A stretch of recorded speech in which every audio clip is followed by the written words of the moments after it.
Space sector में startup के बारे में कोई सोचता तक नहीं था। आज इनकी संख्या 100 से भी ज्यादा है। ये सभी स्टार्टअप्स ऐसे ऐसे आइडिया पर काम कर रहे हैं जिनके बारे में पहले या तो सोचा ही नहीं जाता था या फिर प्राइवेट सेक्टर के लिए असंभव माना जाता था। आज की ताज़ा खबर। बेंगलुरु में रहने वाले लू और अमेरिका में रहने वाले सिड आपसे कुछ बात करना चाहते हैं। संगीतकार राजेश के साथ आपका स्वागत है लूसिड में।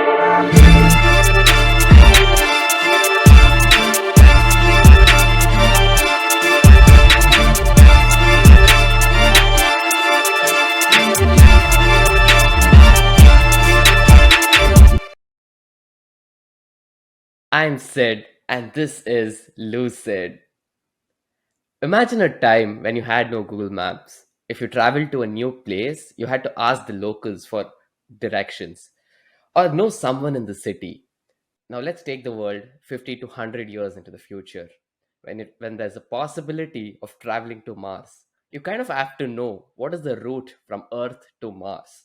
And you also need to know what objects are there in the space, what satellites are there, where are they, so that you don't collide with them. Right now, there is no clear data on the positions of these objects, but one company is changing that. They're en route to build a space map. So basically, Google Maps for space. That is so exciting, right? The name of this company is Digantara, and it is based out of Bangalore. And today, I have one of the co founders and the CTO of the company, and is a dear friend of mine, Tanveer Ahmed, to talk to us about this. I think the whole night of yesterday and today, I've been just thinking about this podcast because I'm like, how in the hell of how in the hell that so many people don't know about this startup? It is doing some crazy things, and I'm like, okay, I need to get this guy and talk to him about what is happening in this podcast because I remember. I think last year you were doing a lot of competitions with respect to this and putting up out a lot of WhatsApp statuses, WhatsApp messages for the publicity and stuff. And like fast forward 1 year, now we're building stuff that's going into space, bro. I'm like, what is happening? So yeah, I'm super excited. So like, tell us what's happening. Like, tell us what is your company, Digantara, and what do they do, and how did this all start? Well, as far as Digantara is there, I think you have got it bang on. So we are world's first Mhm. company building Google Maps like a platform for space. So space operation is rocket science, extremely complex and involved. We at Digantara essentially are looking to bring simplicity to life and space. Simplicity in space operation, navigation, traffic management, and sustainability. So when I say Google Maps, it's like bringing the simplicity of navigation along with it, bringing the reliability of air traffic management kind of system. So integrating these two things, but yet still keeping everything as simple as Google Maps. So that's essentially what I'm trying to build here at Digantara. So I think I understood the uh, Google Maps part. So what do you mean by the reliability of a traffic management system? So now you have Google Maps, you have traffic signals, right? Imagine a world Hmm. where, I mean, right now the traffics are like basically every 30 seconds this side goes, then the direction to is given a green light for next 30 seconds and so on. What if Correct. Google Map had the kind of reliability where the traffic management system of cities can trust based on the traffic data, they dynamically change the traffic lights, right? Ah, right. If there is an accident, Google Map tells, okay, this is an accident and manage the traffic accordingly automatically. Just drive it, don't let them come to say Silkwood and drive it hit some other ring road and so on and so forth, making real-time decisions. So that kind Hmm. of decision quality data and platform that delivers that in a decision quality manner. So that is what I mean, like bringing that quality or reliability of air traffic management. So essentially, air traffic management is like Google Maps of skies. So we want to, but if you have flown in the aircrafts and you have seen those ATC towers, and if you have a chance, the Correct. pilot deck and so on. But those are for trained people. I mean, you cannot go and make understand what's happening in an ATC room. So that's where we were very clear from day one that the simplicity of Google Maps should be there, but that's not enough. We need the decision quality, yeah, service and decision quality products.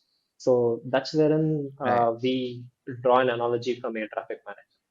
So integrating the reliability of air traffic management to Google Maps. So that's what we want to build for space. Wow, that's super exciting and interesting. So essentially, you're building a platform for all these space organizations. Some of them are like NASA, ISRO, etc. For them to use this platform and see where all the objects in the space, right? Like say different satellites and different celestial bodies, where are they present so that they take the least resistant path so that they don't collide with any of these. Is that am I making Yes, sense? Is that right? yes, you've got it bang on. But yeah, Awesome. imagine whatever the Maps does, we do that for space with enhanced reliability. Right. Wow. Wow. So I want to get deep into this, but before that, tell us the origin story. Like, how did the Gantara start? How did you guys come like to this point where you are? Like, tell us the whole journey about this. Well, that's a bit complicated in our case. So, so why that is why I say it's complicated is I'm from Army and my other two co-founders are from LPU. So always we get asked Okay. the question, I mean, how do you guys met? I mean, you're in Bangalore, they're in Punjab. So uh, it's actually Anirudh and I, my CEO. We are classmates in plus one and plus two school. So 11th and 12th standard. 11th and 12th standard or first PUC or second PUC. So that's where we met. Right. But I joined an aerospace engineering program at RV in Bangalore, and he went for a computer science engineering program at LPU. And there he met Rahul. So Anirudh is like the common connect, and Hmm. we three met through Anirudh. Okay. So Okay. at RV, we had Antariksh, so I was big time involved in Antariksh. We were there, 100-member team, fabulous Hmm. environment. So, Hmm. looking at that, Anirudh and Rahul started a similar university satellite team at LPU. So, there were these Okay. two teams in two different universities building some really good tech, doing some really commendable work, and having some beautiful teams, and essentially Hmm. trying to build a satellite and trying to launch it. So that's Right. where the whole story started. When we were doing this, here in Bangalore, when I was trying to have meetings with the government here for launching the satellites and so on, there was a slight discomfort with respect to student satellites. So that's where the all initiation took place. So essentially, that was because they were worried if student satellites eventually become would become a debris, and that's not good for the sustainability of space. And as a country, they don't want to have that kind of negative footprint on space. So that's where all the, at least for me, where I got interested in this subject. Uh, and at the same time, when I was going through this thought process, Anirudh and Rahul were in a, when you start a student satellite team, you have to do the tough decision on what payload do you build. So there, having a sensor for space-based space tracking was one of their ideas. So these two things happened, and in December of 20, no, I think in November of 2018, I went to IIC Bremen, International Astronautical Congress. So that was one of a turnkey moment. So there's an event called Heads of Space Agencies, where essentially seven and all heads of major space agencies were there, and they dedicated almost 40 to 60% of their space of their stage time speaking about space debris. So I was Oh, like, wow. that Okay. I mean, these big minds coming together, I mean, that is like what, 60% of space economy on one stage, and they Yeah, dedicate 40 to 60%, and almost our chairman at that time, Sivan, dedicated almost 75% of his stage time talking only about debris, and specifically debris between 1 and 10 centimeter in size, or 1 and 50 centimeter in size, and nuances that they are creating. So that uh, created a strong impact on me. And meanwhile, Anirudh was ideating payloads for tracking space station. So in December 2018, Anirudh and Rahul, they formed this company. hmm, And 6 months later, they asked me like, look, we have a company. This is what we want to do. We have an idea on this building a space-based sensor. Why don't you joining us will be a great fun. So I took some time to evaluate the opportunity and so on and so forth, because I joining a startup right out of university. I was still in my third year, I believe second year, third year, during that correct, time. So I had some sleepless nights with Anirudh and Bangalore at home, and finally made a decision that yes, let's do it. Let's build it out. So that's how uh, we started. But still, there we were still in third years, fourth years, university teams, so on and so forth. correct. Uh, we ideated this concept, okay, and we applied for the same conference, International Astronomical Congress, in 2018. Sorry, in 2019. I went in 2018, and we applied for 2019, and we pitched our idea there.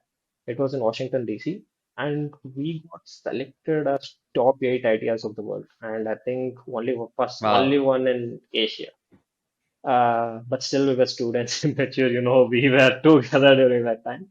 So we went there to DC, and followed by another conference in 2020. I think it was Satellite 2020. I don't recall that exactly. So here understood the potential of what we are actually building. So people in space hmm, industry are super helpful. So they understood like, right. look, this is not a student project, but rather a business idea. And this is how, these are the steps, Mm, these are the directions, these are the people that you need to meet. So got a very strong input that, look, this is not a university project, but rather it's a business thing. So we came back, business idea. and we were engineers.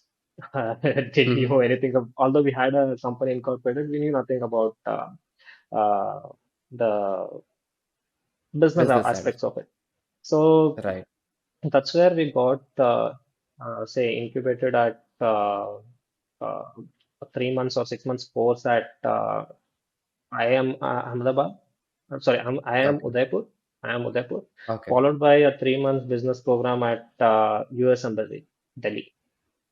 So Okay. that gave us the right tools on business side to, like, convert the student project into a business, right?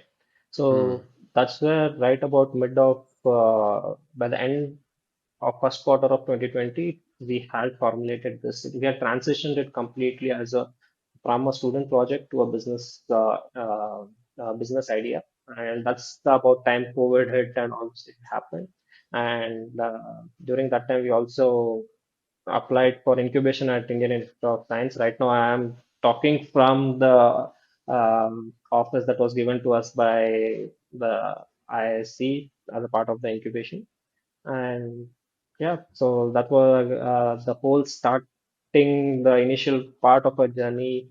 I think the last chapter there was Indian Institute of Science. Two things happened here. We got incubation, and we also Hmm. got around cumulatively around 50 lakhs worth grants here from different institutes. Wow. So that's our humble startup, how we started our startup. So that's how our journey is. So once we got into IISc, that was, I would say, the most significant milestone in our journey, or the Right. first major milestone in our journey. And from then on, we actually went like a very serious start. Damn. Like so many things to unpack here. Like right from you joining RV College of Engineering, Bangalore, aerospace engineering, to having an office in the Indian Institute of Science, Bangalore, like 4 years later. So I have like a couple of questions. I think the first one I want to know is like Did you know that you wanted to be in the aerospace field right from the beginning? Like, I know you joined your first year of engineering in the aerospace department at RVC, but like, did you know that you would pursue this field like for a long time? Like, what were your thoughts? So, you know, uh, when we have something called a CET in India, Mm-hmm. so you don't really have exposure on aerospace tech there. But for some reason, there was a kida in my brain that I was very focused that I knew I wanted to go only in either defense sector or space sector. These are the two places where I Right. want to be in. So Mm-hmm. that was pretty clear. And in between, I did have opportunities to say go into other sectors, but I was pretty determined that this is where my destiny is. This is where, the call is. I need to be in defense or space. So Right. that's where I belong. So Yeah. yeah, being in the sector was there, but never thought, even in my wildest dream, that I would be a co-founder or start a business. So that was a surprise to me also. Yeah. And I think the second interesting thing is that I think the aerospace department at RVC, it started 1 year before you joined. And basically, there were students of my batch were the first batch to join aerospace department of RVC. And as usual, all the students are enthusiastic and they start the club, aerospace club, to build a satellite. And like most of them are my friends. And then you joined in. Uh, initially, you also like, as every junior, first year in the college, they have this excitement. But you stayed on with Antariksh for whole 4 years, right from being junior to being head of the club, one managing one part of the club. I want us to discuss about like what actually Antariksh is, what were they trying to do, and what did you learn from it? So, I mean, has a special place in my life. Reason being, Mm-hmm. when I had to make the decision of which college to join, right? Mm-hmm. So I had the luxury of to choose between colleges. Right. So the only reason I chose RV was because of Antariksh. Oh So wow. that's the So before joining the Right. then head, I think it was Nagarjuna, I called him. I was like, bro, just join. We are like a chill club. You join, you enjoy. I like, yes, I'm coming with that. So that's Huh. a even before I joined RV, I think the first place that I joined was Antariksh. So Mm-hmm. uh, that's how I came in into RV. So Mm-hmm. as soon as the recruitments for Antariksh were there and so on, actually I missed the recruitment. I had my SSB interview during that time, and Oh, okay. during the second recruitment season, I was chilling out with my friends for some reason. I missed it, but for some reason, somehow I got it. A wild card entry into Antariksh, and Right. that it gave me put me in a very challenging space. So before this, I Mm-hmm. never worked in a team. Always did everything on my own. But now I was put in a situation where there was a huge team, which was at that time Mm-hmm. already 40 members team, and Right. the task was pretty complex. So at Antariksh, we were trying to build India's first uh, biology payload, India's first Mm-hmm. space biology payload. And I understood in my first month that I cannot do it alone. It Yeah. was way too complex system. So Anthropix actually taught me how to build a team, how to Right. run a team, and how to live with a team. So for a person who has worked or has been alone, as in alone as in sense work-wise, who never collaborated with anyone, who Right. always believed in the philosophy of be solo, you're fast, efficient, and so on. To being hit by the reality is like you can just do so much if you're alone, and you need to be with a team. And that was something really enlightening. But Antarish just didn't stop there. It actually taught me how to manage and lead a team.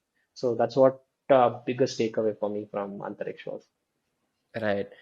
You mentioned one thing, a biological payload for space. For people who don't know, can you just tell us what that means?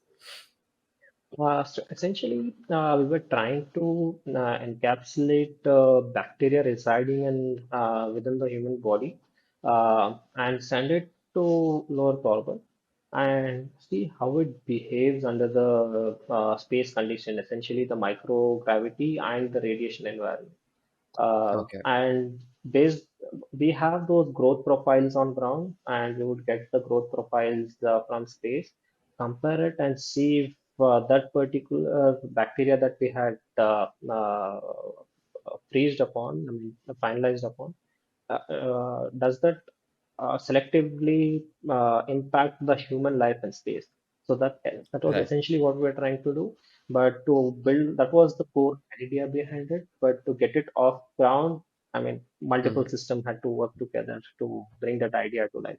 So yeah. Yeah.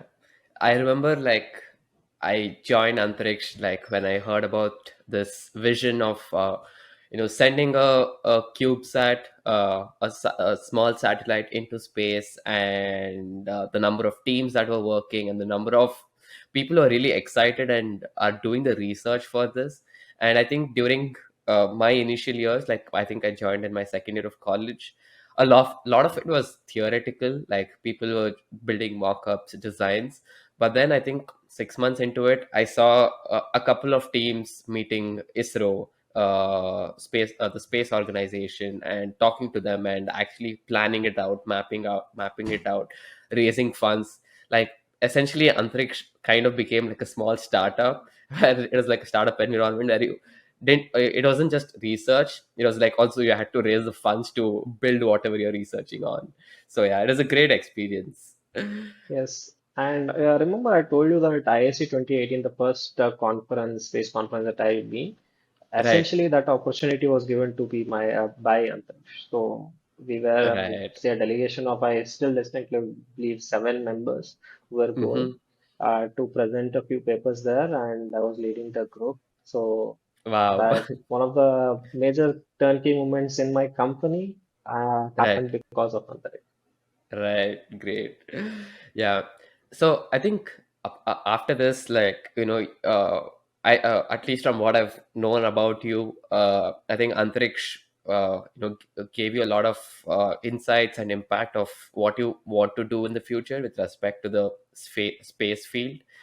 And the next part is you mentioned that one, you went to this conference, you heard a lot about debris management, and there's a problem there to solve, and then you also knew about your friend Anirudh, about what solution he's building. Third year of engineering, a lot of pressure is like placements are happening where everyone's getting really good jobs and are partying, and you're also thinking, okay, let me apply for jobs. And on the other hand, your friend is calling you like, hey bro, I feel like we have a good solution here. So tell us what was going through your mind, like what were you thinking about? So when Anirudh pitched me of this idea, right? Uh, uh, so I actually didn't knew that he had a company incorporated by till that time. I still Oh, thought it was a student project. okay, So actually, he did not incorporate the company for the purpose it is today. The you see the okay, front face of the number. So actually, okay, when Anirudh and Rahul were doing their activities in the space club. So they got a project from a space agency, and as a student, they took it head on. They completed it and they delivered it. The space agency liked their work very much, and they said, "Hey, look, we want to pay you something. We want to. This is your $1,000 check." So mm-hmm. that was the first check that came in, and I was like, okay, give it to us. We are very happy. Yeah. They're like, no, you need to give us an invoice first. I'm like, Right. okay. So uh, Arish was like, how do you get an invoice? So like, uh-huh. someone told him, incorporate a company. Like, okay, let's incorporate a company. So Wow. uh, you can incorporate a company for around $10 to $20 here in India, and Okay. you're getting $1,000. So that So why felt not? really good. So that's how, why not? So that's how the company was incorporated. Okay. But later on, that's how it evolved. So Mm-hmm. it evolved into let's build the sensor. So when me and Anil discussed this, it was building the sensor, and but we were still at the start, at the end of our third year, or mid, or the start of our, yeah, at the end of our third year. So that's where we were. Okay. So uh, that was, I was like, uh, startup was something really new. I mean, you don't think Mm. the Yeah. career paths there as a student as essentially either higher studies or campus Correct. placement. Essentially, these are Yeah. the two things that you look at. Startup was something really new. And the idea, right, the space debris idea, practically no one was doing it in India. Right. Completely new. You go online, you get nothing there. Mm-hmm. Okay. So, but because of even I was thinking about it for quite a long time, Mm-hmm. I was convinced by the fact that it is a problem, Right. right? It is a real world problem. And if it's a problem, it has to be solved. So Mm. that essentially was the thought process behind it. And I said, Anirudh, yeah, let's do it. Wow. But uh, but even then, right, that was start of a final year. So that was still not a major decision that I would say, Right. because at that point, all the founders agreed that this will not be a main thing, but Mm-hmm. rather we'll continue on with our career paths. Whoever wants to Right. do a job or higher studies, they'll continue. This is more like a part-time thing that we'll do, and Okay. later maybe after a few years we'll see where it goes. Okay. But fast forward at the end of fourth year, even before we graduated, we had got, I believe, incubation from IIC, and we Okay. had got a few, I think, our first grant or something of those sorts Mm-hmm. from government agency. So once you get money in your account, things become serious. You cannot take That it is so lightly. true. Yeah. Okay, and at that time, all of us had opportunities. I mean, we were blessed to have actually opportunities even in the, say, the higher studies career path and even the campus placement. We had Right. multiple opportunities there. So the major challenge was convincing our parents, Indian parents, to look. Exactly. Yeah.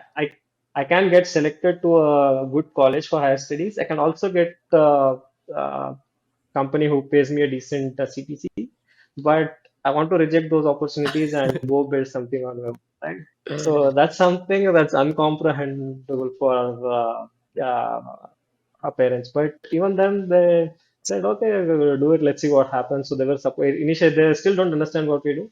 So Right. that's there.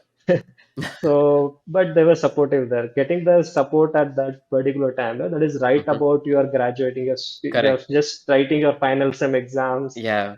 you're waiting for results, you've got results from GATE, and Correct. you have say offer letters from companies and so on. Mm-hmm. And during among all this going on, you all of a sudden come tell to your parents, look, I want to check everything out and just build this.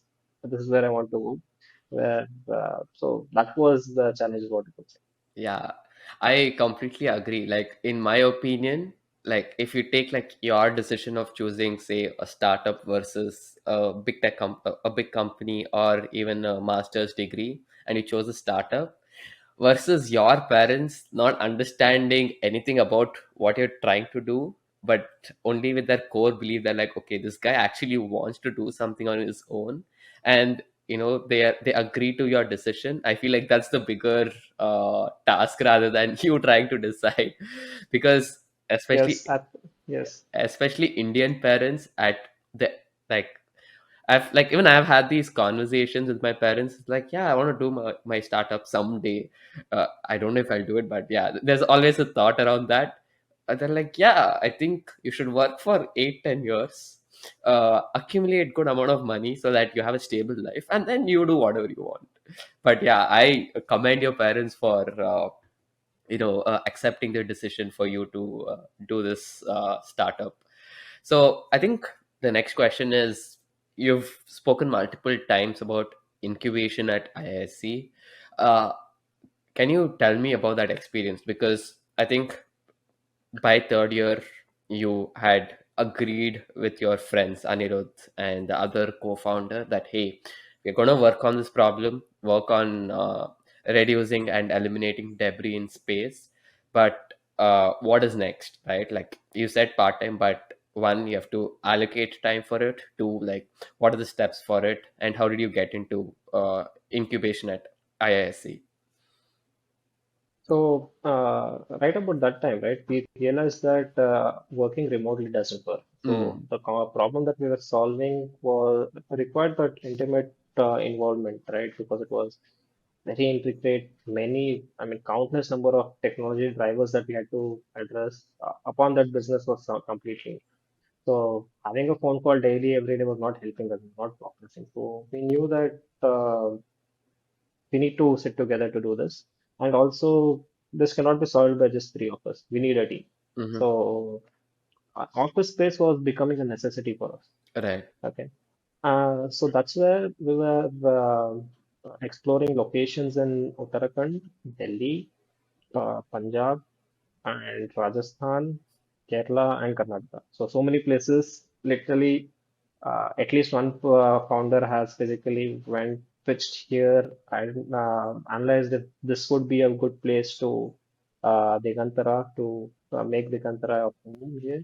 So we felt that ISC Bangalore is the best place. So once that decision was taken,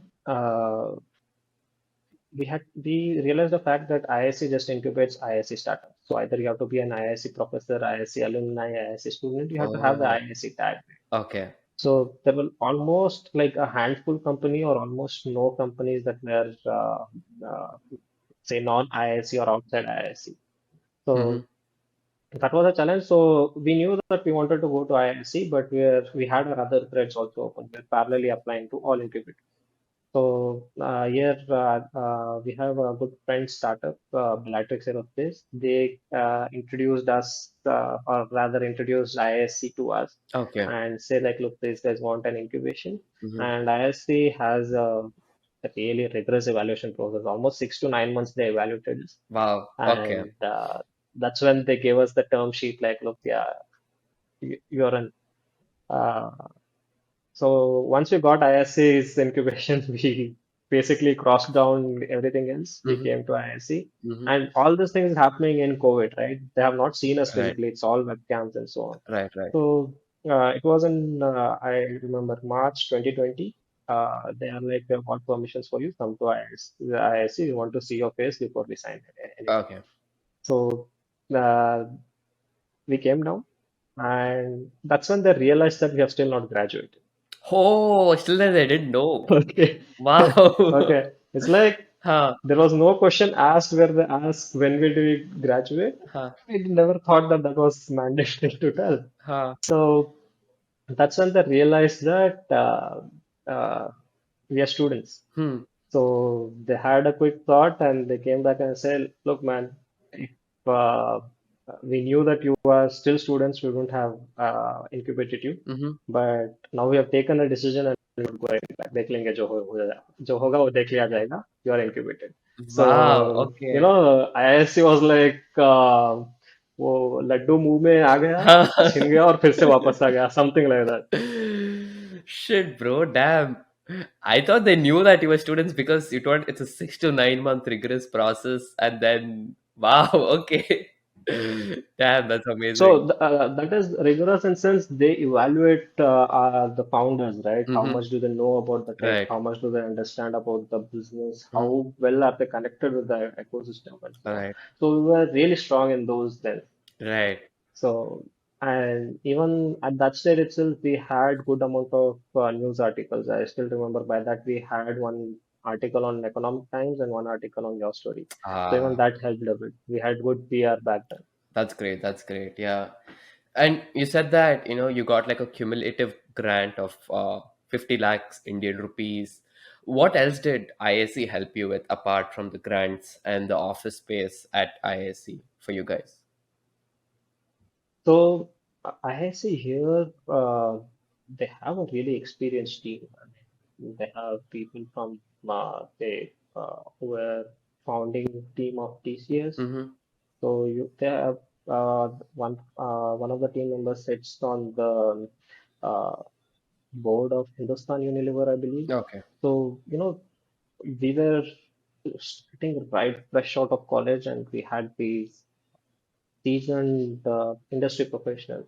So that is what uh, the business acumen we needed, Mm-hmm. and for in terms of making the right decisions, guidance on making the right decisions. And they were the only incubator in the country who had a real expertise in nurturing these deep space startups. So there were already uh, two space companies there, and many other drones and Uh, advanced deep tech companies. right. So that's where the guidance that is specifically needed for a deep tech company, Mm-hmm. that's what we got from them. And anything apart from them is, if you need anything, that's just a call away. I just text them a WhatsApp text or Mm-hmm. I call them. If it's something doable in ISC, they just move it very good. Wow, that's amazing. So you have a lot of mentorship from these seasoned professionals at ISC. Uh, where else do you get your mentorship from? Because you're a, as ISC professor said, you guys are right out of college, and even though you guys have a lot of passion and a lot of knowledge about the space, there are some things you might not know because of the experience that you don't have. How do you? Where else do you get your mentorship from? So we predominantly get the entire mentorship from our network. Hmm. So we have really good fellow startups here. Bangalore, we have many startups. Hmm.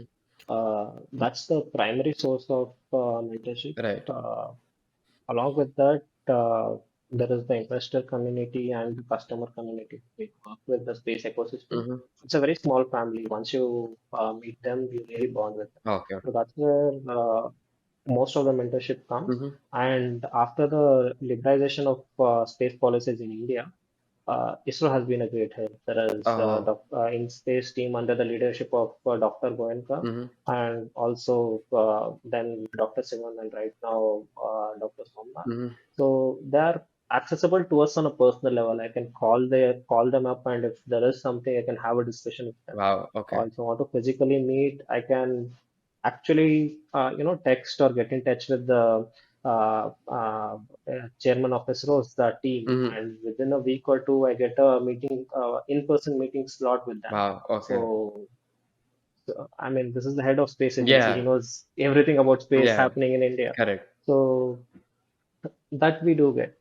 Uh, I mean, Indian startups right now, it's the best time to be a space company in India. Mm-hmm. So that kind of mentorship opening up and really that push, right? Mm-hmm. Everywhere you're getting everywhere, be it government, academics, everywhere. Mm-hmm. But right during the first few weeks of our incubation at IISc, we used to ask a lot of questions to this team at IISc. Mm. So uh, uh, the two persons that I told you, right? One is CS Murli from TCS, and another one is uh, uh, Natraj, CV Natraj from the Hindustan Unilever team. So they essentially explained us, look, you don't find experts for mentorship. You have to become your own experts. No one has built this in India. No one, probably just a few minds are thinking to build this over the entire world. You're not going to find that kind of mentorship that the other startups do. You have to become your own experts. Wow. So I mean, these were the exact words told by Professor T.V. Prabhakar and Professor Jamadagni of the MSME department. So they essentially said we went to them to ask help, and we were asking help from them on mentorship for almost 6. So after that, he essentially told, "Look, Tanveer, hands down, I can't help you. No one in the country can help you. Become your own expert." Wow. Okay.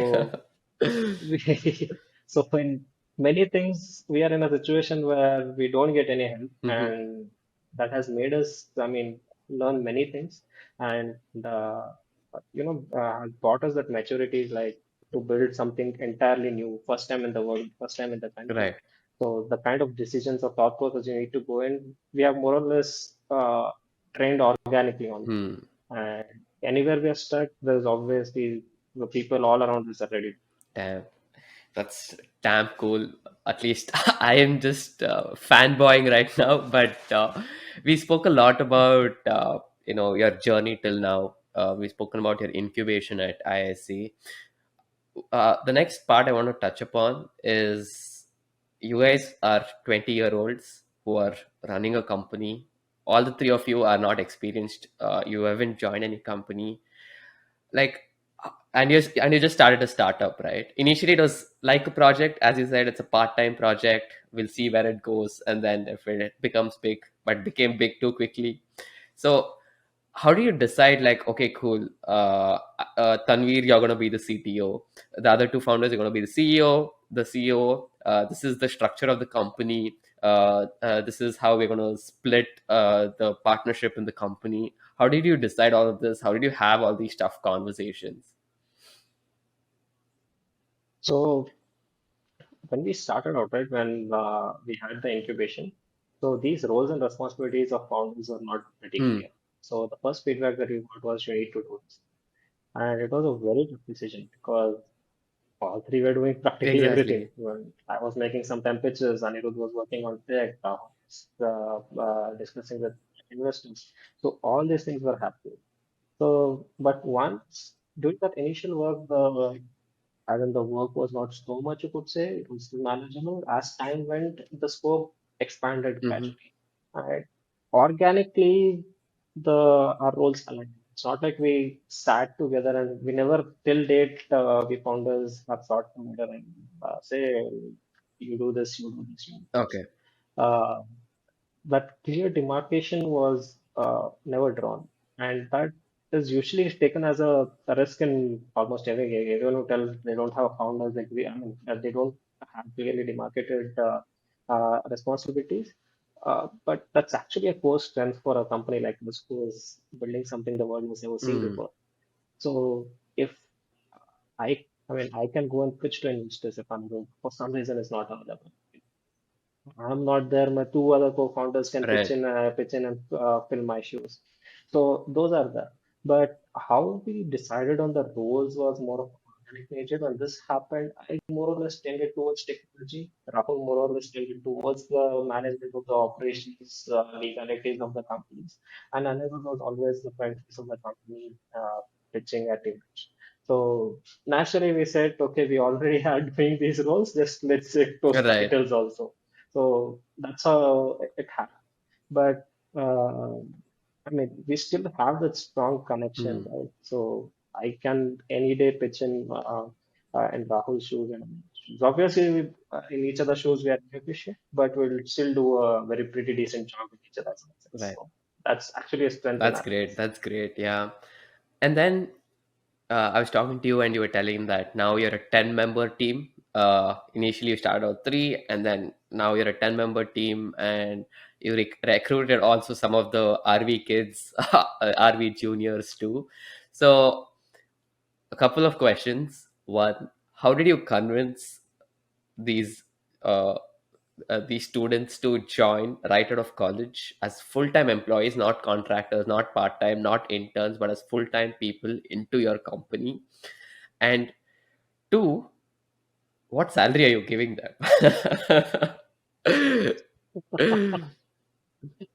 Okay, so uh, I mean, till now I have not had juniors Hmm. as such. So the first two hires that we made were my own Okay. classmates, Tamim Ansari and Suvarna. So see, we were still students back then, and we were really good. We were pretty. So it was really hard for me. We didn't have money. We didn't raise funds. So, but we realized it very early that we want to build Hmm. a team. So I knew that the first hires that I want to make are these Okay. students. These are brilliant Hmm. people who know how to work, who share that vision, can envision the idea, can solve a Right. problem. And more importantly, in our case, was to understand Correct. it, the Hmm. first thing. So this was I knew that I need these two people, but we didn't have money then. So I just called them to my home. Parents were out. I was Hmm. home alone. Like, let's just come over to my Okay. home. We'll have some lunch and go to, I don't know, park. When as part of my moving Hmm. companies, doing it. Okay, so I just bought them good, really top class chicken biryani there. And like while eating, like, dude, I mean, I've co-founded this company. to Hmm. join in. They were like, yeah, bro, you have given us biryani. Just try. So I just taking things out. But essentially, that's what happened. It was a conversation over Right. biryani there. And that happened. So that's how our first, I pitched my company to my team there, and they joined in us. Once we got an incubation at ASC, they joined us as interns, and as soon as we raised our first round of funding, the internship transitioned into a Uh, full-time job okay. directly. Wow. Um, yes. To answer your question And on how that was much a I pay joke, them, but if you're so okay to talk about it, so it's cool. yeah, obviously I'll not be Yes. putting numbers out here, but from day one, I personally made a point to my co-founders that I don't want free Hmm. talent, right? If someone is coming and sitting with me, he should be good enough for the work for him. I'm calling it good enough that I should be willing to pay money to. So initially, even with Tamim and Shreyas, initially, obviously, you can't, when you're building the startups, you don't have luxury to follow all your Hmm. principles in that strictest of the sense. But initially, that was not regular work, sporadic works that we were. It was very kind enough for those two to help us and believe in us. No one believed. But as soon as we got that incubation, we made those two hires as interns, and the pay was, I could say, competitive or better than what the market average is for Okay. right? That was there. And after that, every hire that we have made, the salaries that we give are competitive or better, at least competitive or better than what is available in the market. So, in that sense, when it comes to the remuneration, we are competitive, at least competitive, Minimum, that is. minimum. Yeah. So That is great. That is yeah, great. that's Yeah. what. And so from 3 members, you scaled to 10 people. And I know that, with your Antariksh Club experience back in college, you knew how to manage teams. But this is in a business setting. Here, there's like more focus, and like all your employees need to deliver the work, because if they don't deliver, you need to like pitch it to your ISC committee and all the other people you have to show it to. So, and you and again, I'm going to iterate this again and again because people need to understand the context, is that you had no work experience. So how did you, like, what challenges did you face while scaling this team to a 10-member team and running this business? So those are challenges that I Okay. still feel today. It's because there are many things that you just learn when you go into a corporate city. So we founders have never been in this. So we just don't know how these things work. We still don't understand how these things work. But good thing was uh, uh, the team, right? The first hires that we made, essentially my friends. So that became a biggest goal in sense there was less hesitation to experiment in terms of that company culture, right?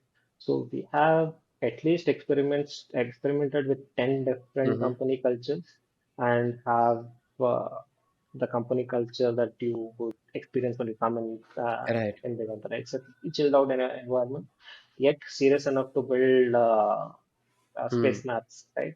So that's there. It was much of an organic process.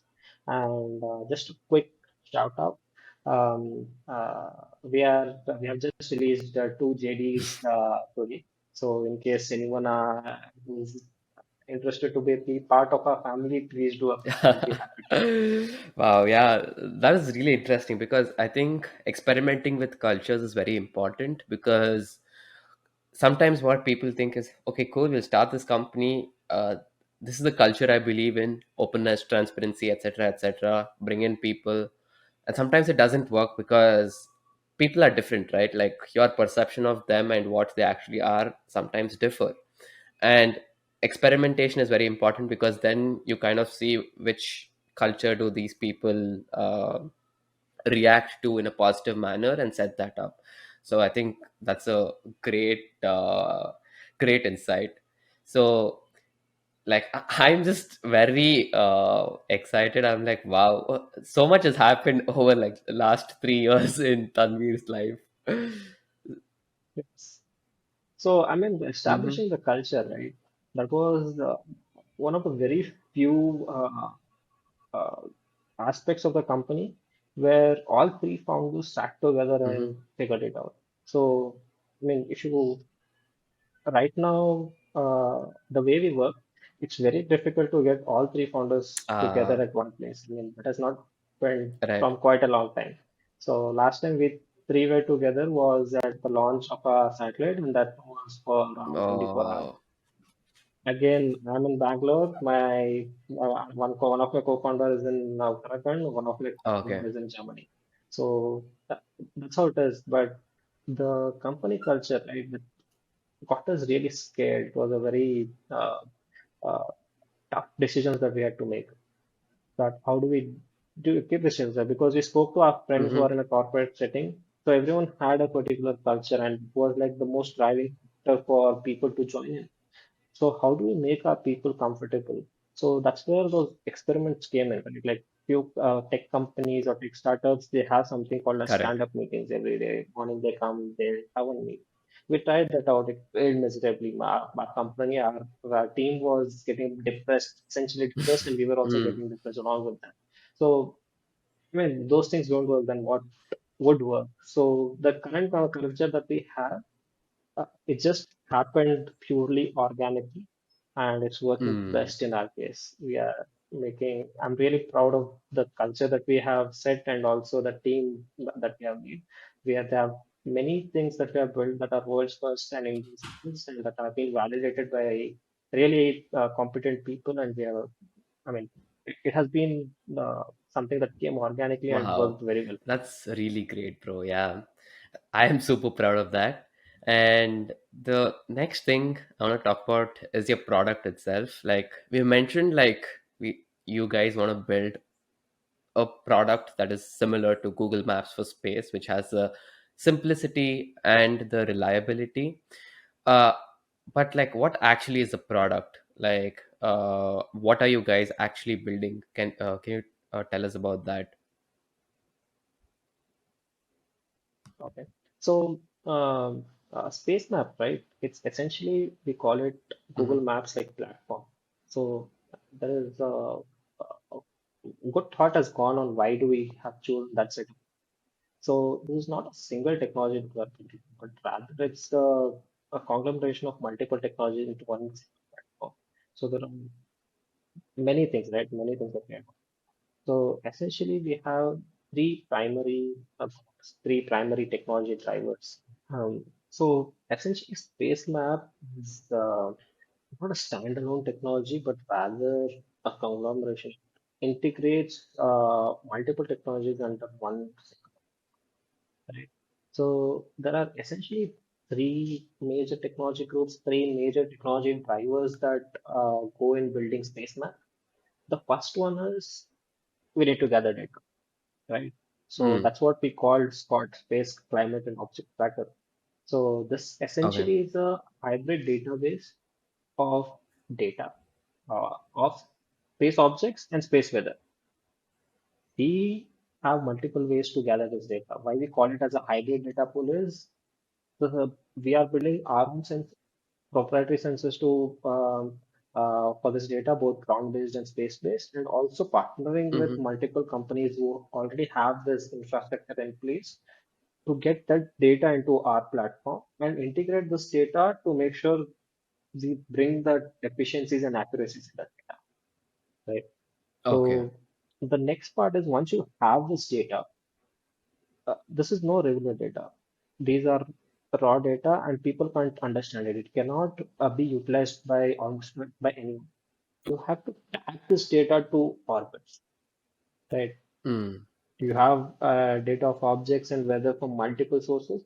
It has to be intelligently tagged to orbits. So you have data, you have to tag. So this tagging, right? The orbit tagging is the second part of the technology. That is what we call orbital engine. So what is Hmm. the data that we get? A hybrid database, and this database is processed by orbital engine and it's tagged with orbital. So third part is space radar. So this is where plethora of innovations happen. So this is where the navigation solutions are. So we have the data, and we have tagged it, and go back and add one more point on orange. It not only tags the information to orbit, but also time advances it or extrapolates it or predicts it, predicts what the scenario in space would look in next 7 days, 7 days of. Hmm. So that predictive part also is done by orbit. Next, we have those space radars. They build upon this predictive analytics and tell, say, for a satellite operator, say a few days before that, look, you are going into a collision path. And once that is detected, co- we conduct an end-to-end survey and deliver a solution that would say, how can you best come out of the situation? Oh, okay. Right. Got it. Those kind of solutions are built. I mean, those downstream applications are built in space radar. For the defense side of the ecosystem, they would want to understand what's happening over the particular region of interest, space on ground or dynamic target moving in space. So whenever any activity happens in or around these regions, we inform them, and based on that, again, data and services for me taking those decisions. So all these products are built in space radar. We are also looking at insurance market where we provide risk reports to insurance companies so that based on that data they can uh, make products that can cater to small satellites and space insurance. So all Got these kind of innovations and end use cases, features developments happen in space radar.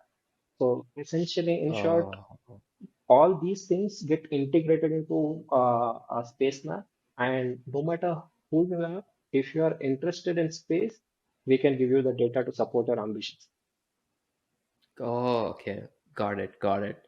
So, just a clarification, by insurance companies, you mean companies that insure satellites, right? Yes. Got it. So, from what I understand, is like your first part is to gather all the data of all the different objects in the space.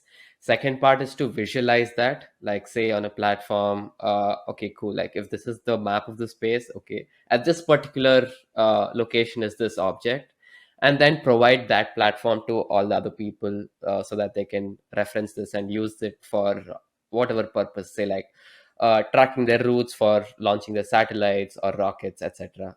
Yes. Awesome. But here, Damn. it's not that we provide this data and they have to do their own processing. So all the Okay. processing and model development for Everything you'll do it. navigation is Right. done in the space adapt part of it. So it's a comprehensive and Ah, end-to-end one-stop solution for space situational awareness. That's a jargon we wow. Okay. have. Space Right. So situational awareness. yes. Wow. So Okay. essentially, anything you think of it, a space map would have. So I mean, Right. I can understand it. It will be very difficult to understand what we are saying. So a Mm-hmm. simple way for it would be think of Google Maps. Think of Google Maps. Anything that Google Maps is doing for people on Earth, we can do it for space activities. For example, Right. uh, right now the situations that I give you are the ones that space companies are facing today. These are problems that are facing by the spacecraft operators today. But there are talks of having fuel stations in space. So in Google Hmm. Maps, you open, you say fuel station near me. You get the entire location. How do you reach? Ah.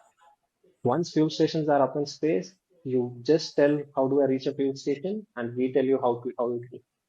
So essentially, Right. it's a very futuristic vision that we have, and we are step by step conquering all the milestones that we need to go to that pace.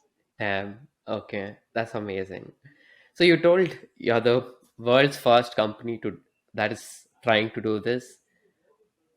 Why hasn't anyone done this before? And the second one is, why can't anyone say copy you? Like how in the tech space, right? Like say there's one food delivery app, like there's another food delivery app that comes out like really soon. So can someone copy you? And like, why hasn't anyone done this before? So right now, the space industry is in a stage where aviation industry was 50 years back, right? Mm-hmm. So aviation world started with Wright brothers, and people started on flying, but that's where the time was about right that the traffic was so much that an air traffic management was needed. Right before that, people were just flying Ah, around and landing in their fields. But no, there you right. needed some agency like ICAO and so on. So there was sufficient utilization of airspace, right? Hmm. Once that sufficient utilizations were there, sufficient exploitation was there, it had to be managed. The air traffic had to be managed. So that's when solutions of tracking aircrafts and international standards where all airlines need to follow and were implemented to bring the safety and sustainability to utilization of air. There were also a couple of few accidents that happened that led to, that Okay. there was such a need and there is a universal adoption of such rules and regulations and such practices. Right. That stage for space industry is happening now. Okay. Because the number of satellites that are going into space Yes, are increasing. So right now we need a management system. Previously we did not require yes. one. So Got it. right now we have increased risk of collisions. So we Mm-hmm. could say multiple news where ISS have maneuvered and multiple OpenXR satellites have maneuvered and mega constellations coming in. So the frequency of collisions right now is increasing. So right now, so it is the right time to start solving this problem and having a similar process like air traffic management in space. Hmm. Got it. Got Uh, it. Coming to the point of how why are not other people doing it, I would say the tracking part of it and the solutions part of it, right, are being done by many people. So, United States, the Department of Defense generates largest amounts of data and provides it for purpose. But and there are multiple companies also who are into tracking of these systems. But firstly, right now, despite even if we have the cumulative capability, right, only 4% of lethal objects are tracked. Right? Oh, okay. So there is a lot of innovation needed to increase that 4% tracking to, you know, being more comprehensive. So Hmm. that's point one. Second, there are multiple companies who are doing tracking and building solutions. This, uh, there is no conscious efforts to integrate this into a one-stop solution and bring that simplicity and the reliability of a decision quality service into a Mm-hmm. single platform. So that is something that brings the simplicity like Google Maps and reliability of traffic management into a single platform, and also continuously making a conscious effort to increase the tracking efforts, right? So that is something that we are doing for the first. Got it. Got it. Basically, there have been services where like someone provides the data, but another company processes the data. There is no single platform to do the end-to-end solution, because once you have it under one company or like say one business, it's easy to make the changes on every part of it, rather than talking to another company saying, "Hey, we've changed this. I think you should change this," but depends when, if and when they'll change that. Got it. Makes Yes, sense. yes. And these each and every part, right, each and every step of this domain, it's rocket science. So even the tracking part is complex, even making these algorithms are complex, and making the use cases are really complex. So Right. for every company to develop such a company in such a capability in-house is a Hmm. very difficult reality. So that's Right. where we see that this is an real problem that has to be solved, and it's a problem that is becoming worse and worse day by day. I mean, the Hmm. space traffic is never going to reduce. It's not reducing now. It has never reduced till date. So it's being increased. It's increasing and it's increasing at a faster rate day by day. So the problem is Ah, going to get worse then. So that's one, and that's one point to it. And second, in space to build such uh, comprehensive solutions, right? It has a long gestation period. It takes time. It's not Mm, something that you can build in terms of weeks or months. It takes years to. right. So a company who starts out to solve problem in space should make sure that their problems are not problems of today. They Hmm. should also be confident that it will remain a problem for tomorrow, next 10 years. So those are the problems that companies who are starting out should be focusing. They should have this element in that problem. Right, right. Got it. Hmm. So you're solving such a big problem. Obviously, you need the money for this. And you said that initially you got the grant from ISC, but I'm guessing that wasn't enough. And post that, I know you've raised a seed capital. I'm not sure if it's $1 million or it's in the range of $1 to $2 million. So talk us through that. Like, how do you pitch to external investors where right now everyone's a lot of funds are investing into tech companies. They want to see growth. There are business models for that. They're like, hey, we can grow our company, acquire these many users, then bring out monetization from that. Here you're going in a completely different futuristic approach. So tell us the whole process of how you raise the funds for that. So the fundraiser was a wild roller coaster. Okay, it almost took 12 months for us to raise. Reason being, we were first time entrepreneurs right out of college. We never knew what to do. Okay, we got incredible amount of support, and essentially when we did that data sheets, right, we uh, knew that when we are a space company and especially aspiring to put hardware build and the deploy hardware in space, I mean, it has huge, right? You require huge amount of money. So that was very clear. And that's where we started aggressively to raise our seed round. So the investment landscape was uh, interesting turning point is what I put it. So there had been space companies before us who raised funds, but again, pumping in money into a space company was not a norm in the venture capital company, Correct. at least. Right. Okay, so going and pitching to a venture capital and getting that successful term sheet, right? So that was a very tough journey. In most of cases, we struggled to explain our idea. To throughout the podcast, I've seen so many moving things. Even if a simple question as how founders met is complicated in our case. Yeah. Right. So right from that to explaining the problem, the technology, and things were pretty hard. But uh, we s- so we decided that we'll raise first a small round, relatively humble round, build some technologies, do some concepts, and then go raise a larger round. Mhm. Uh, we were in that journey at a sufficiently advanced stage. That's when we got a call from a partner at Navi Capital. It's a VC investor by Ravindra Pal Singh. Mhm. So he said, "Look, I've recently joined Kalki and I want to talk to you guys. I'm really interested." And on phone call, he was very excited and he shared the vision that we wanted to make, like Google Maps space. So he showed conviction in that, and till that time, it was a funny situation for us. So we had good interest from the angel investing community, but it was very hard for us to convince the VC community. Right. So we were in that situation. So he comes in, Kalari comes in, they start talking to us, and they said, "Okay, let's meet." Uh, Aravi wanted to meet us.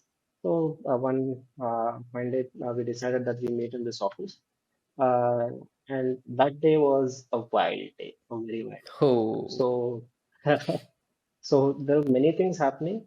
On the same day, we were pitching for our largest grant from Indian government to ISRO, and that was running late. Okay, so there were some problems in the program management, and the pitching was running late.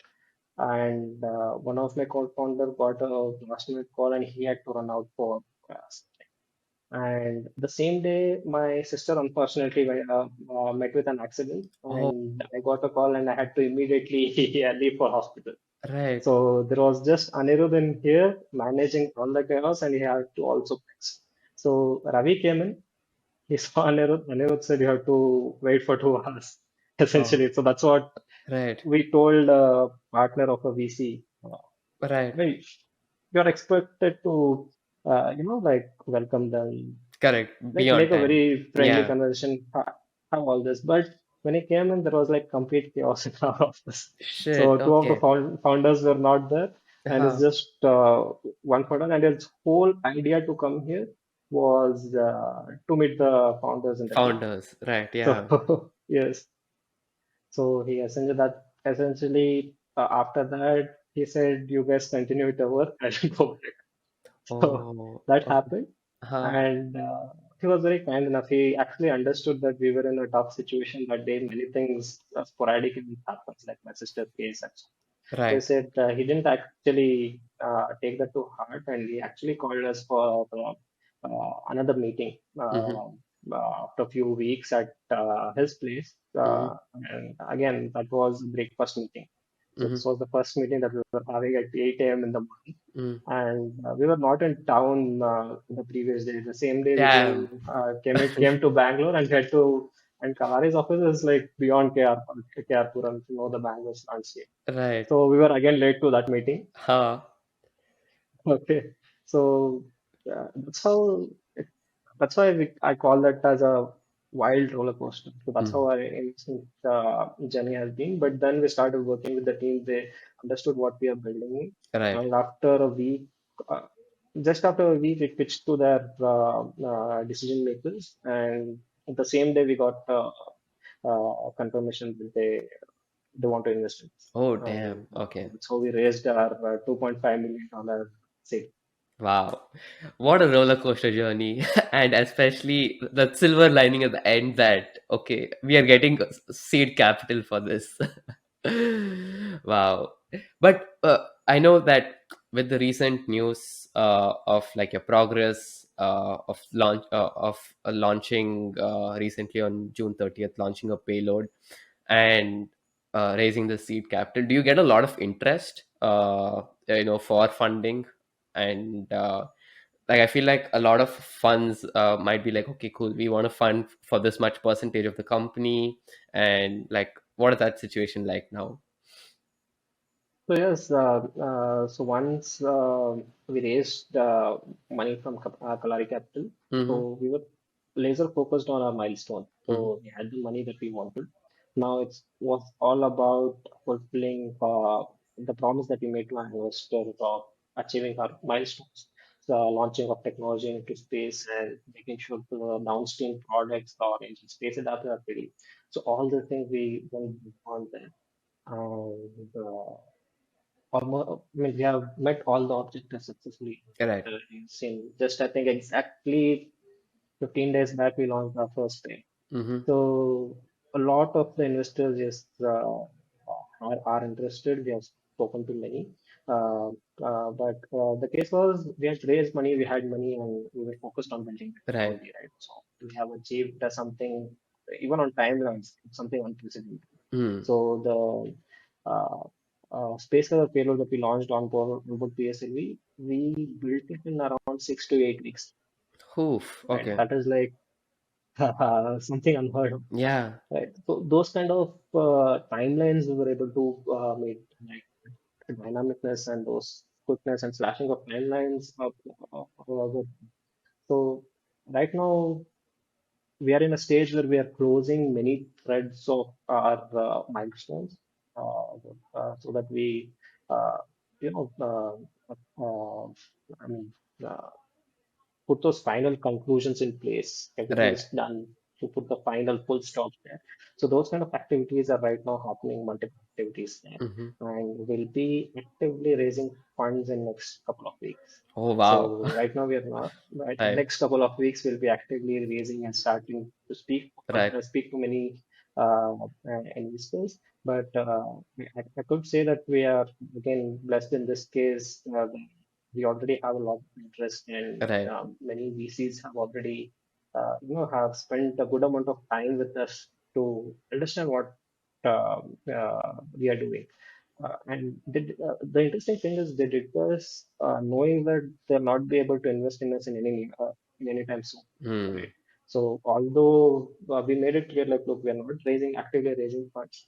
We will approach you when we do so. And Right. then they spend the time on understanding the team, understanding the problem, understanding the vision.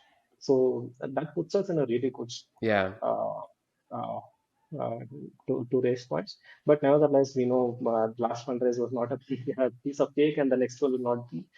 So we are right now gearing up for all the challenges because this time is not the first time we are raising. We have learned some lessons, and right now we are Right. getting ready for fundraising about it.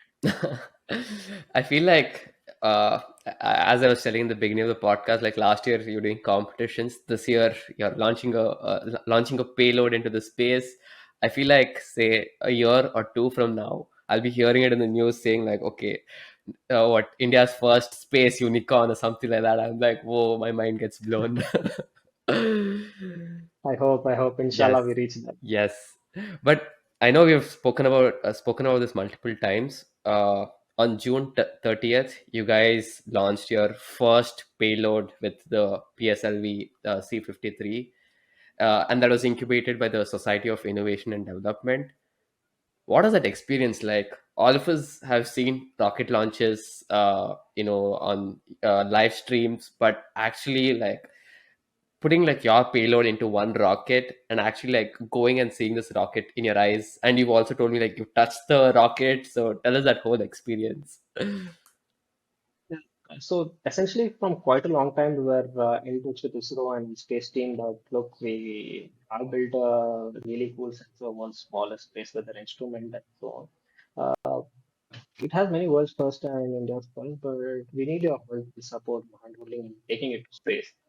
Once Dr. Goenka came in on the position of chairman of InSpace, he uh, basically visited each and every space startup that's existing across the country.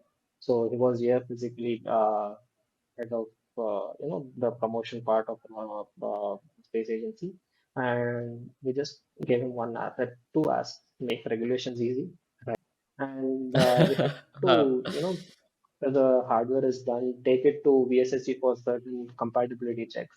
So that's where I enter VSSC and I see the last stage of the rocket on Very good. a shaker, the vibration being mounted and undergoing those qualification checks. And like, let's climb this stage, integrate your payload and do the test, right? So we did the test, everything went well.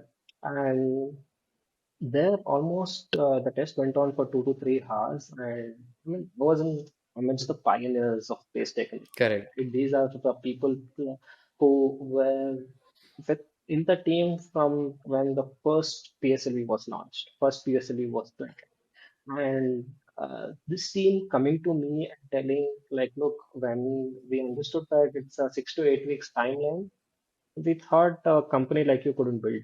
This was what our expression was. But we are very happy that you have come and successfully passed the compatibility test. So that a statement, right, from a pioneering, like an Correct. idol, people who have built, worked with Satish Dhawan, Kalam, from Sai, and so someone telling that, look, we thought this thing was impossible, and I'm standing there holding that hardware in my hand. Right. So that was a biggest moment for me. So that was something which more beyond words can describe. It was something I was like, yes, पता नहीं launch का क्या होगा, but done. I've done Right. something right now. Right? Where scientists telling that you have done something that we felt is not possible. Yeah. Essentially, that was predominantly because of the time. The 6 to 8 week timeline was there, and Right. building something space worthy in that short time was a really challenge and seemed impossible. Right. Uh, Start a company. He essentially said if it was an ISRO cent, we had that experience to do this. Mm-hmm. But with lack of experience doing this was something commendable from their side, and that was actually the biggest, happiest moment Yeah. in this entire journey that has been for me. But nevertheless, they were extremely supportive. I had calls with their team at 10 p.m., 11 p.m. Yesterday, I got an up from from a scientist at morning 7 a.m. Wow. So that's how the team has been. Right. So that's there. So once that was done, we had to do some more tests on our payloads, go back to SHAR, and the PSLV is around slightly above 50 meters in height. So at 47 meters, we actually climb to that height Mm-hmm. and we integrate the payload. So that was another, like, you see the payload Right. and the the chief scientist there himself coming and explaining each and everything as we go up, right? Look, this is the nozzle, this is the boost. These are the stack on boost. This is the avionics bay and so on, and how the rocket was built right from the right side is itself. Right. So all these moments, right, kind of took the glamour away from the launch. At least in my case, that Right. has been Right. because uh, launch was more or less like we go sit there, we know everything is Right. automated, it's ISRO responsibility. Integrating there, that was a more inward process, Right. a lot of goosebumps, and that fear of uh, you're standing on a cliff and just the fear of rolling over. Mm. So those kind of moments happened at VSSC and the vehicle assembly building of Sherry. Wow, yeah. I can imagine like building something in your own hands, like for 6 to 8 weeks, and then integrating that into a payload. I don't think you would have ever imagined that when you joined your first year of engineering at RV college. So yeah, I can imagine like the delight you would have felt. Yes. And I also want to talk about the organization you mentioned, InSpace. So InSpace is Indian National Space Promotion and Authorization Center, recently established by the Indian government to help and promote private space companies such as yourself.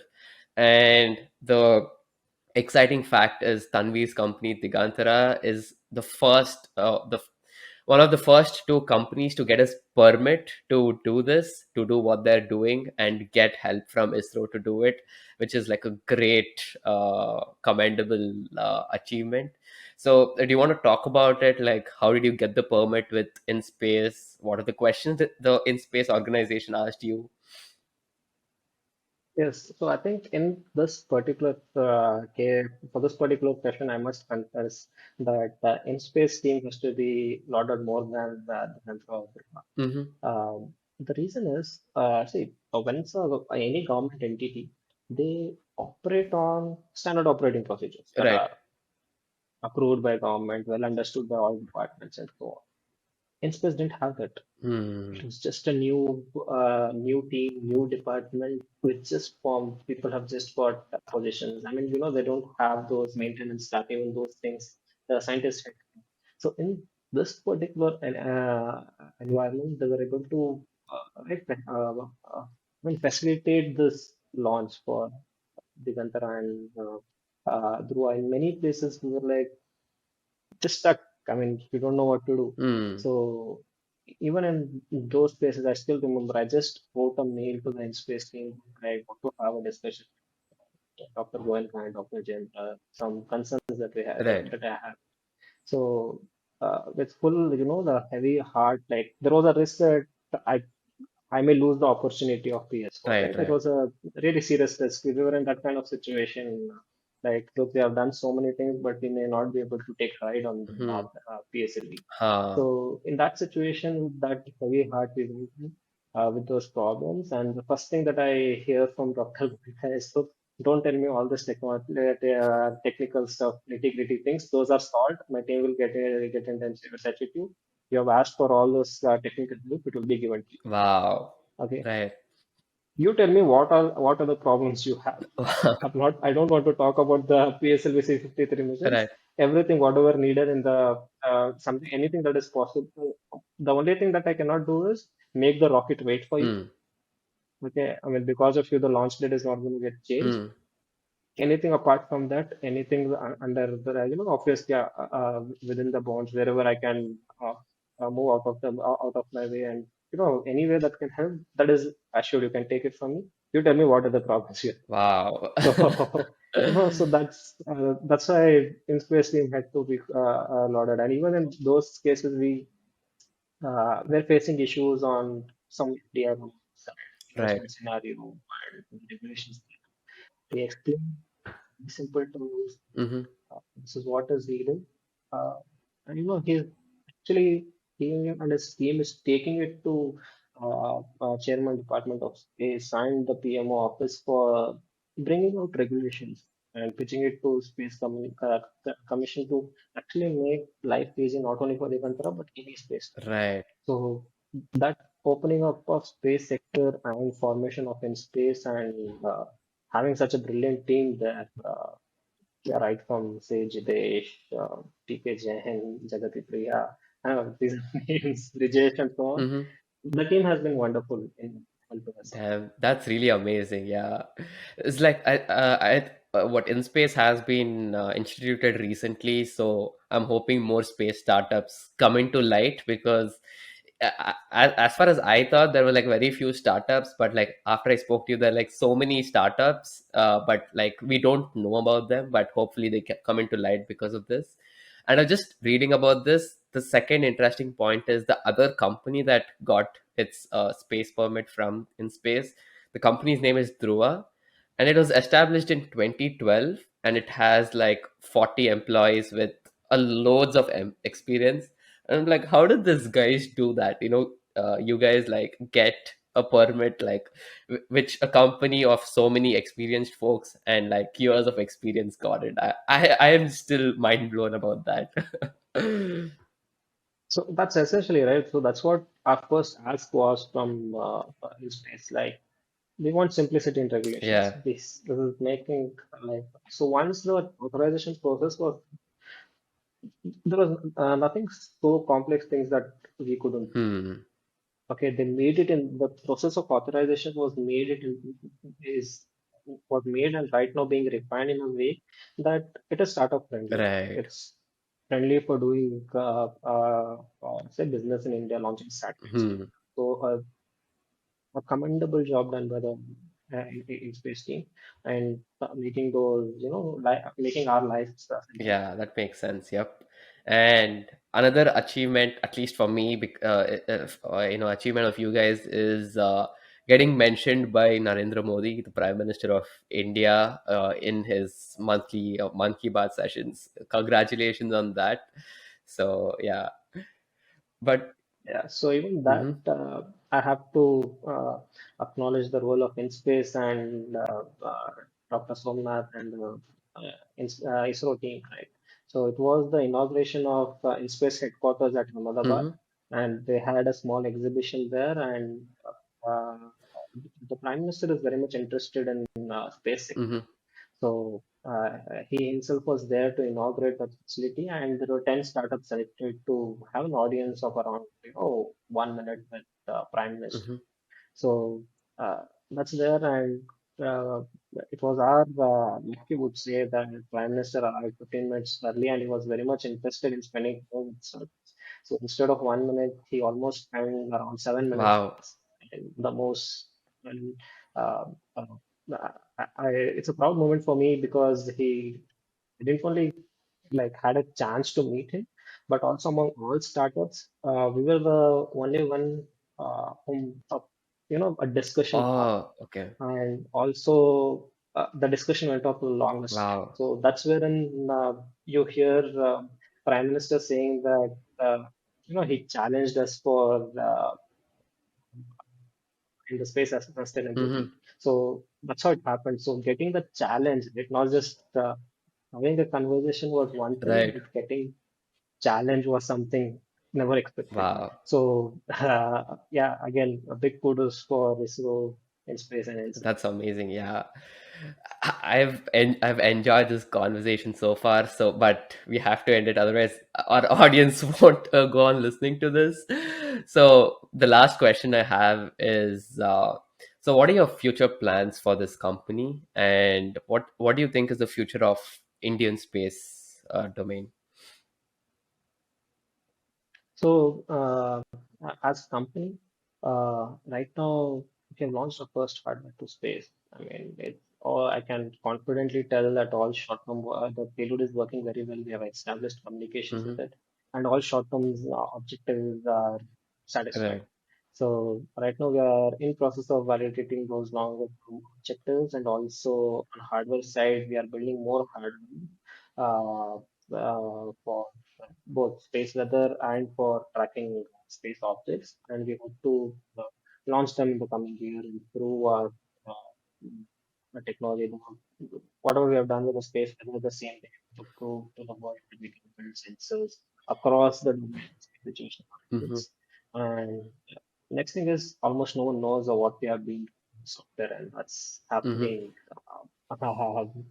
in a very stealth Right. mode. So the next step is to, bring that LAN out of the Mm-hmm. software. There's a good amount of rocket science that goes into the Right. software, and we'll be hitting the market with both our hardware, our own data, partner data, and our own software.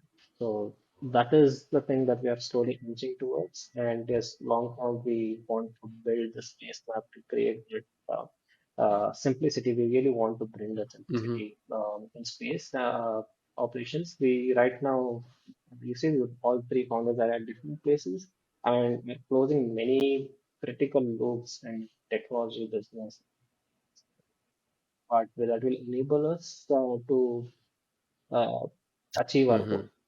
Um, Answering your question on the space startup scene in India, would it be? See, once the InSpace was formed, we saw a dramatic rise of space Mm-hmm. startup. We know that more companies will be incorporated, more satellites will be put up, and more companies will emerge that utilize that to create the downstream Right. application. So uh, we would see that full complete exploitation of not only the space but also the space data. So that will happen very harmoniously, is what I believe.